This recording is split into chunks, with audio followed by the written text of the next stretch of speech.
A young boy full of life, Eli Hart, with a bright smile that could light up a room. His mother, Julissa Thaler, appeared to be a caring parent. But behind closed doors, a chilling darkness was brewing. On a quiet day in May 2022, a routine traffic stop in Minnesota led to a discovery so horrifying it would send shockwaves across the nation. Eli was found lifeless, his small body riddled with gunshot wounds, stuffed into the trunk of his mother's car. Why would a mother, someone meant to protect her child, commit such a brutal act? What led to this unthinkable tragedy?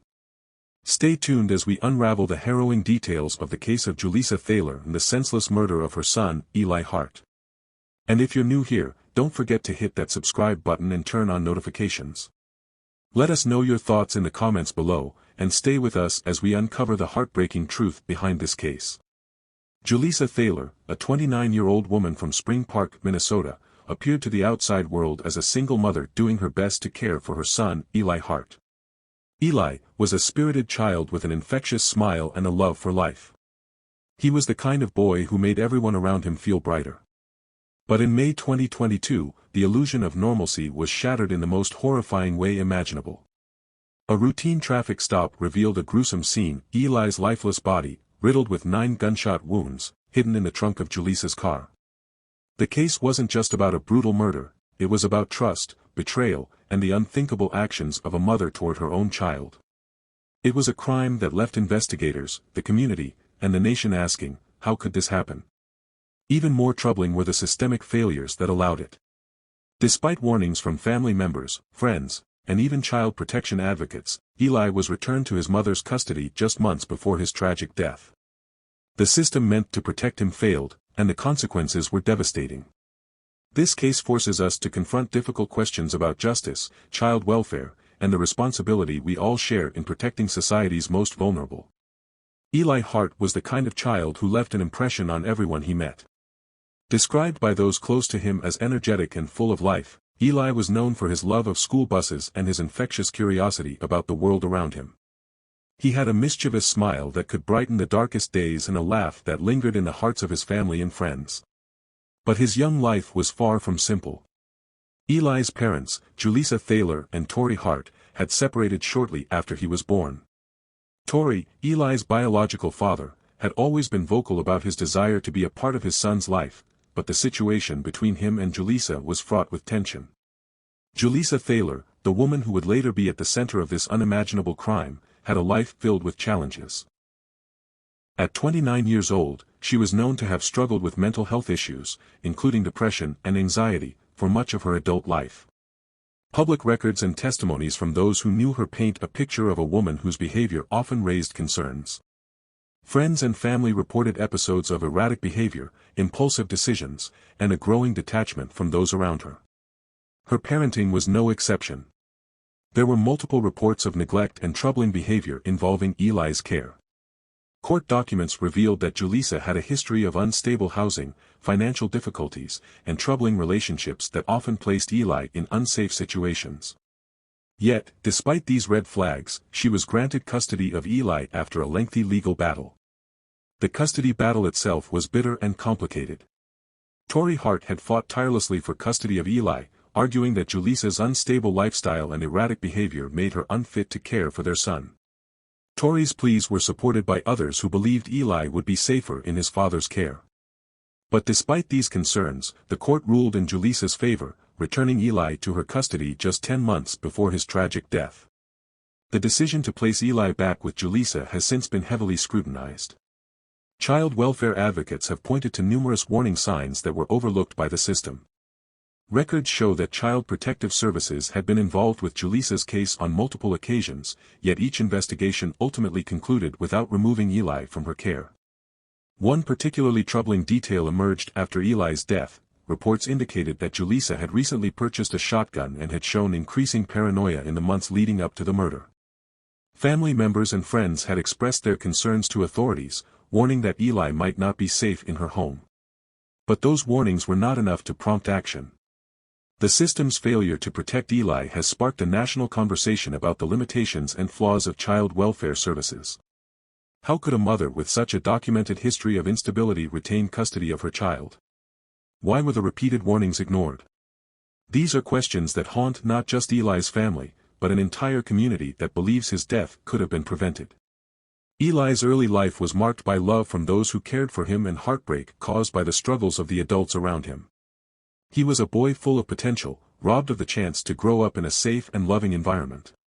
And at the center of this tragedy is a mother whose own struggles, and the failures of a system meant to protect, set the stage for an unthinkable act of violence. May 20, 2022.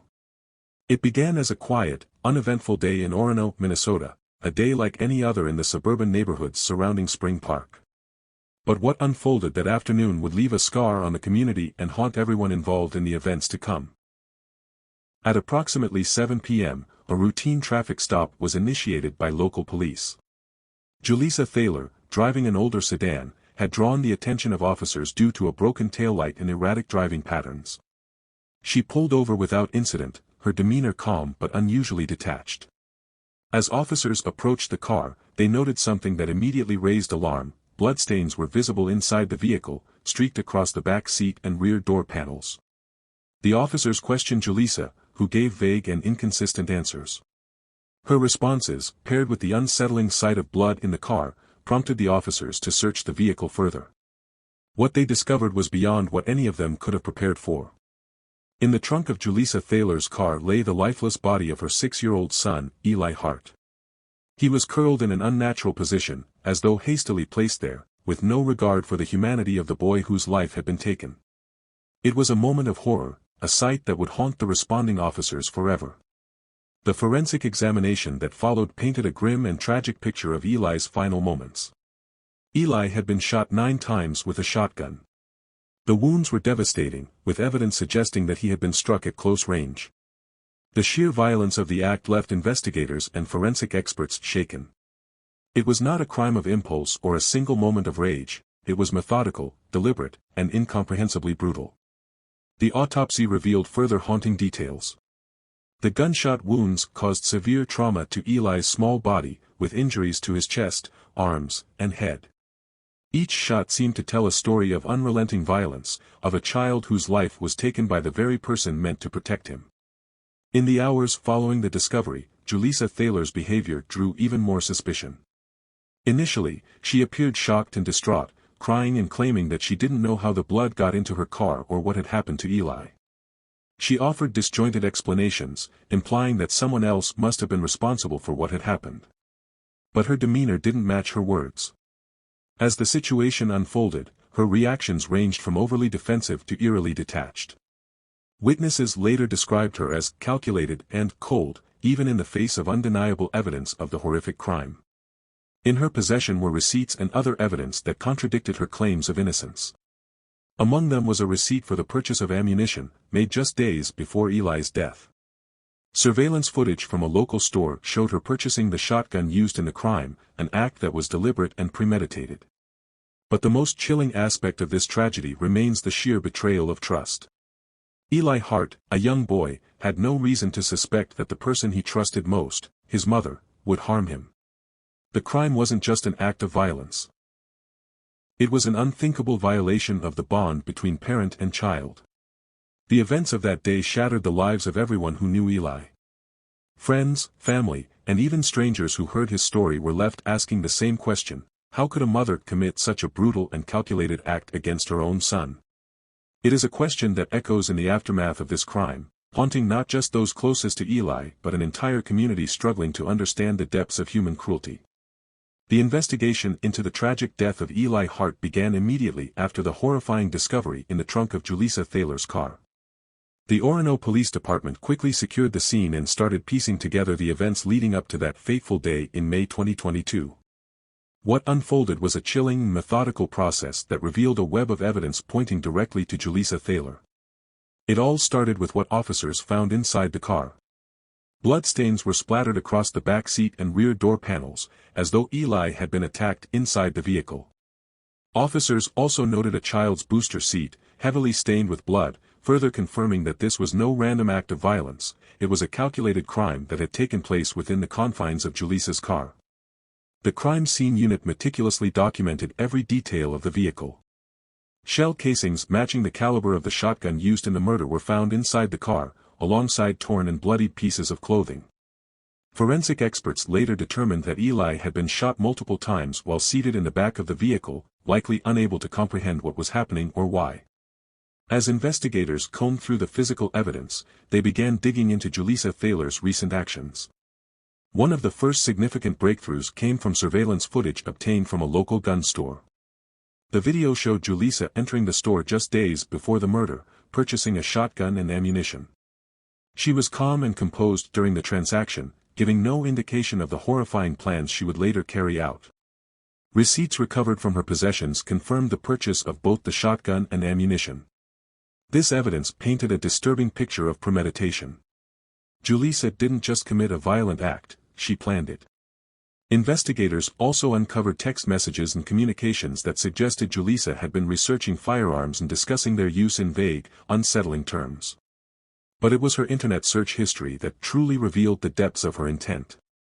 Investigators found a series of disturbing queries on her devices. She had searched for topics like, how to commit murder without getting caught, what happens when you shoot someone with a shotgun, and even, how to dispose of a body. These searches, combined with the physical evidence, left little doubt that Julissa had been planning the crime for weeks. As the evidence mounted, Julissa Thaler was brought in for questioning. During her initial interrogation, she played the role of a grieving and confused mother. She denied any involvement in Eli's death, claiming that someone else must have harmed him. She blamed unnamed individuals and tried to deflect attention away from herself. But as detectives pressed her with the mounting evidence, her story began to unravel. Her responses were inconsistent, her timeline didn't match, and her attempts to shift blame only made her seem more suspicious. Detectives noted her lack of genuine emotion and her detached demeanor when discussing Eli's death. It was as if she was more concerned with covering her tracks than mourning her son. Meanwhile, as the investigation unfolded, news of Eli's death spread rapidly through the community. The public was outraged, horrified that such a young, innocent life had been taken in such a brutal way.